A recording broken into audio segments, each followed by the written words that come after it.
Good evening, ladies and gentlemen of the media. First, I'd like to apologize for keeping you waiting. The second thing I will say at the very beginning is that I will read the joint declaration of Argyle for dialogue and peace between Guyana and Venezuela. And at the conclusion, there will be no questions. The declaration will speak for itself. There are copies of the declaration which are being printed at the moment for members of the media. As you are probably aware, at the head table with me, Prime Minister Roosevelt Skerrit of the Commonwealth of Dominica, the current chair of CARICOM, the Prime Minister of Barbados, Mia Mottley, and we have our brother, the personal envoy of President Lula of the Federated Republic of Brazil, my dear friend Celso Amorim. The declaration, the joint declaration of Argyle for dialogue and peace between Guyana and Venezuela reads as follows. On Thursday, December the 14th, 2023, in Argyle, St. Vincent and the Grenadines, His Excellency Irfan Ali, President of the Cooperative Republic of Guyana, and His Excellency Nicolas Maduro, President of the Bolivarian Republic of Venezuela, held discussions on matters consequential to the territory in dispute between their two countries.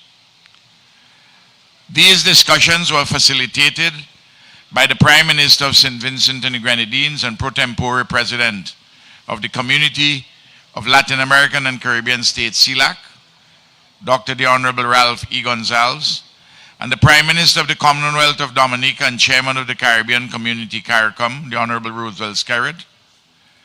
Prime Ministers Gonzalez and Skerrit, together with His Excellency Mr. Celso Amorim, Special Advisor and Personal Envoy of His Excellency Luis Inácio Lula da Silva, President of the Federated Republic of Brazil, acted as principal interlocutors. Also present were the Honorable Prime Ministers of the Caribbean Community, namely the Honorable Philip Davis, Prime Minister of the Bahamas, the Honorable Mia Mottley, Prime Minister of Barbados, the Honorable Dickon Mitchell, Prime Minister of Grenada, the Honorable Philip J. Pear, Prime Minister of St. Lucia, the Honorable Terence Drew of St. Kitts and Nevis, and Dr. the Honorable Keith Rowley, Prime Minister of Trinidad and Tobago.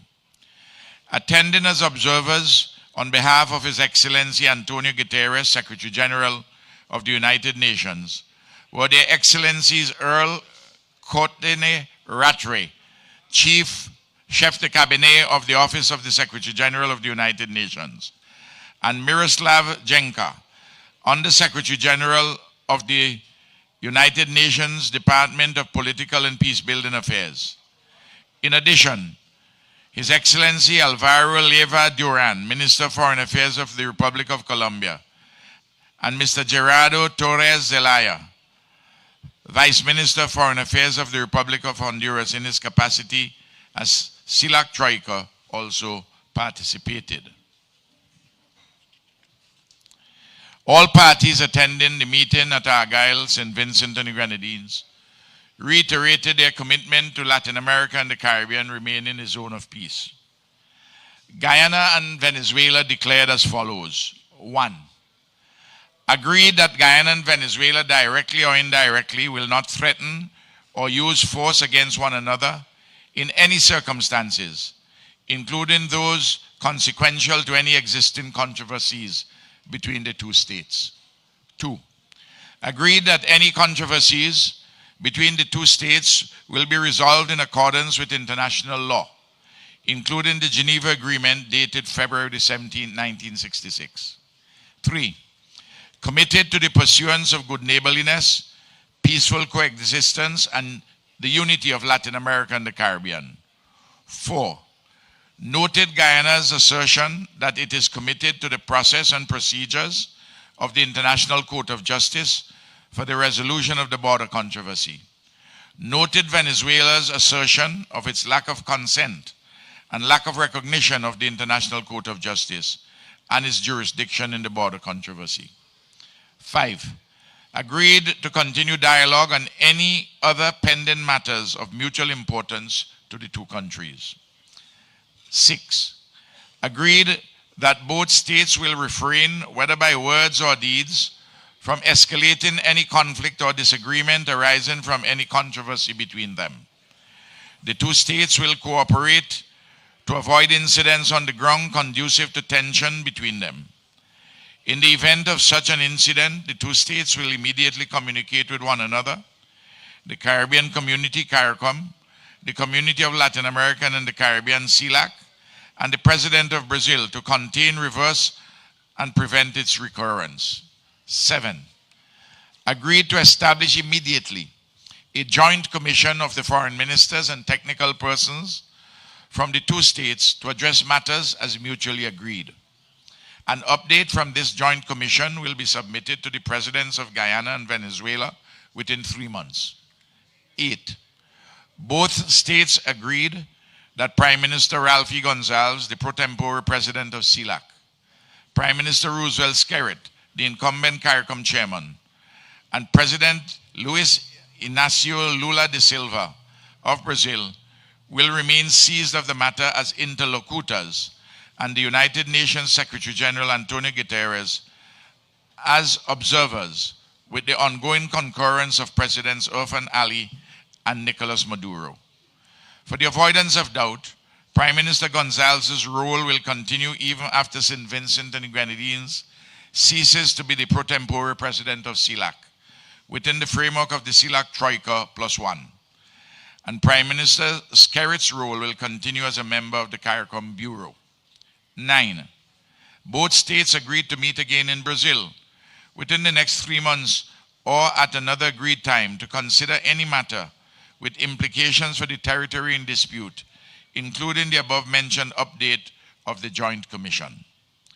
10, we express our appreciation to Prime Ministers Gonsalves and Skerrit, to President Lula and his personal envoy Celso Amorim, to all other CARICOM Prime Ministers present, to the officials of the CARICOM Secretariat, to the CELAC Troika, and to the head of the CELAC PTP Secretariat in St. Vincent and the Grenadines, His Excellency Dr. Douglas Slater, for their respective roles in making this meeting a success. 11, we express our appreciation to the government and people of St. Vincent and the Grenadines for their kind facilitation and hospitality at this meeting, dated this 14th day of December, 2023. Ladies and gentlemen of the media, that's the statement, that's the declaration, the joint declaration of Argyle for dialogue and peace between Guyana and Venezuela. And we thank you very much for your presence and your forbearance. May Almighty God continue to bless all of us.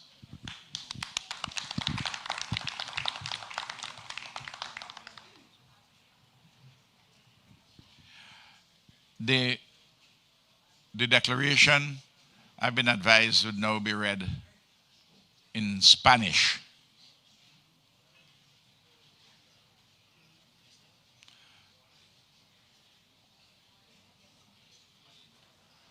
Pero eso no es para allá, ¿sí? Declaración conjunta de Argyle por el diálogo y la paz entre Guyana y Venezuela. El jueves 14 de diciembre de 2023, en Argyle, San Vicente y las Granadinas, Su Excelencia Irfan Ali, presidente de la República Cooperativa de Guyana, y Su Excelencia Nicolás Maduro, presidente de la República Bolivariana de Venezuela, mantuvieron conversaciones sobre asuntos consecuentes al territorio en disputa entre sus dos países.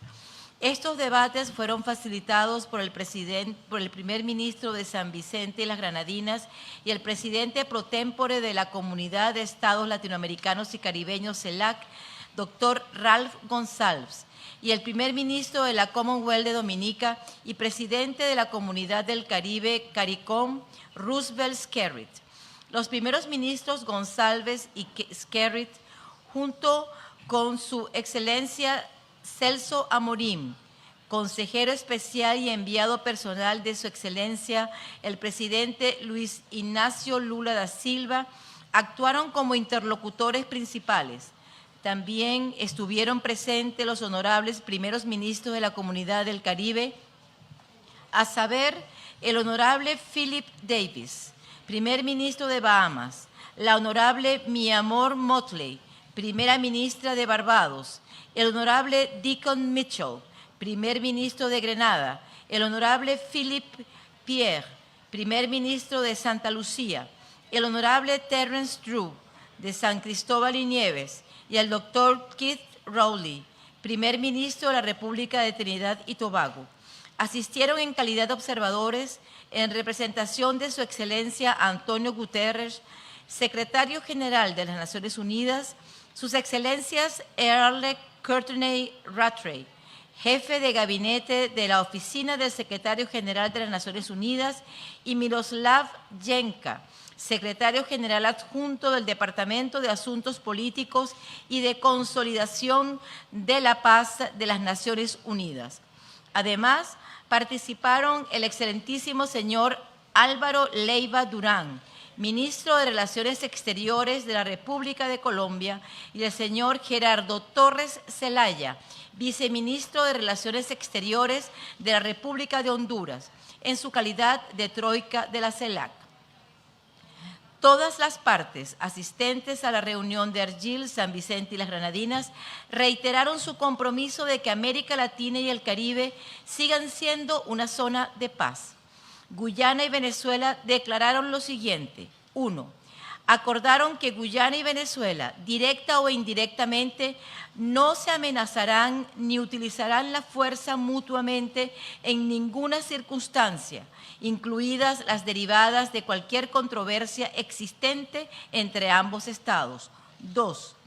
Acordaron que cualquier controversia entre los dos estados se resolverá de conformidad con el derecho internacional, incluido el Acuerdo de Ginebra del 17 de febrero de 1966. 3. Comprometidos con la búsqueda de la buena vecindad y la convivencia pacífica y la unidad de América Latina y el Caribe. 4. Tomaron nota de la afirmación de Guyana de que está comprometida con el proceso y los procedimientos de la Corte Internacional de Justicia para la resolución de la controversia fronteriza. Tomaron nota de la afirmación de Venezuela de su falta de consentimiento y falta de reconocimiento de la Corte Internacional de Justicia y su jurisdicción en la controversia fronteriza. 5. Acordaron continuar el diálogo sobre cualquier otro asunto pendiente de importancia mutua para los dos países. 6. Acuerdan que ambos estados se abstendrán, ya sea de palabra o de hecho, de intensificar cualquier conflicto o desacuerdo derivado de cualquier controversia entre ellos. Los dos estados cooperarán para evitar incidentes sobre el terreno que conduzcan a tensiones entre ellos. En caso de que se produzca un incidente de este tipo, los dos estados se comunicarán inmediatamente entre sí con la comunidad del CARICOM, con la comunidad de estados latinoamericanos y caribeños CELAC y con el presidente de Brasil para contenerlo, revertirlo y evitar que se repita. 7. Acordaron establecer inmediatamente una comisión conjunta de los ministros de Relaciones Exteriores y técnicos de los dos estados para tratar los asuntos mutuamente acordados. Una actualización de esta comisión conjunta será presentada a los presidentes de Guyana y Venezuela en un plazo de 3 meses. 8. Ambos estados acordaron que el primer ministro Ralph González, presidente pro tempore de la CELAC, el primer ministro Roosevelt Skerrit, presidente en ejercicio de CARICOM, y el presidente Luis Ignacio Lula da Silva de Brasil seguirán ocupándose del asunto como interlocutores y el secretario general de la ONU, Antonio Guterres, como observador con la concurrencia permanente de los presidentes Irfan Ali y Nicolás Maduro. Para evitar dudas, el papel del primer ministro González continuará incluso después de que San Vicente y las Granadinas deje de ser el presidente pro tempore de la CELAC, en el marco de la troika de la CELAC +1, y el papel del primer ministro Skerrit continuará como miembro del Buró de la CARICOM. Noveno, ambos estados acordaron reunirse de nuevo en Brasil en los próximos 3 meses o en otro momento acordado para considerar cualquier asunto con implicaciones para el territorio en disputa, incluida la mencionada actualización de la comisión mixta. 10. Expresamos nuestro agradecimiento a los primeros ministros González y Skerrit, al presidente Lula y a su enviado personal Celso Amorín, a todos los demás primeros ministros de la CARICOM presentes, a los funcionarios de la Secretaría de la CARICOM, a la troika de la CELAC y al jefe de la Secretaría PTP de la CELAC en San Vicente y las Granadinas, Su Excelencia el señor Douglas Slater, por sus respectivos papeles en el éxito de esta reunión. 11. Expresamos nuestro agradecimiento al gobierno y al pueblo de San Vicente y las Granadinas por su amable facilitación y hospitalidad en esta reunión, fechado el 14 de diciembre de 2023. Thank you very much. Thank you very much, ladies and gentlemen. Thanks. Have a good evening.